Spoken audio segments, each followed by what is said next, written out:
Hi friends, welcome to Ignite with Shri Kumar.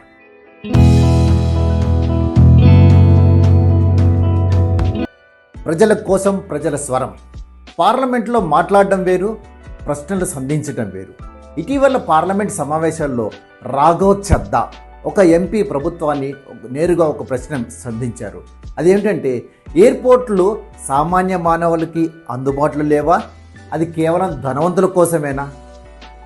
ఎందుకంటే ఎయిర్పోర్ట్లో మనం ఏ బ్రేక్ఫాస్ట్ చేయాలన్నా, ఏ టిఫిన్ చేయాలన్నా, ఒక చాయ్ తాగాలంటే 200 రూపాయలు, ఒక సమోసా తినాలంటే 300 రూపాయలు.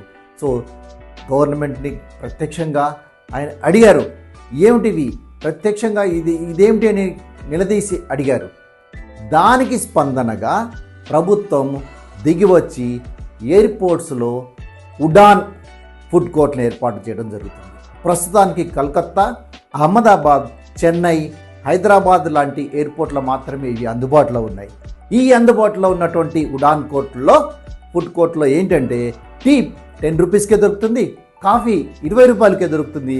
మీరు ఉప్మా, దోశ లాంటి టిఫిన్లు 20-30 రూపీస్ మాత్రమే దొరుకుతాయి. చూసారా, ఒక ఎంపీ తీసుకున్నటువంటి నిర్ణయం.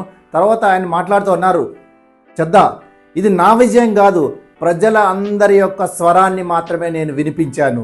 సో ఈ విజయం అందరి ప్రజలది.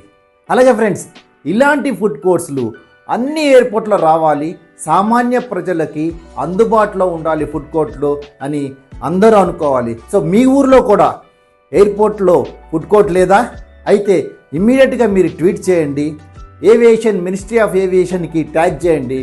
అదేవిధంగా AAI airport authority of India limited కూడా ట్యాగ్ చేయండి. మీ దగ్గరలో ఉన్నటువంటి మీ స్థానిక ఎంపీకి, ఎమ్మెల్యేకి ద్వారా ఒక రిప్రజెంటేషన్ ఇప్పించేసి మెయిల్స్ పంపించండి.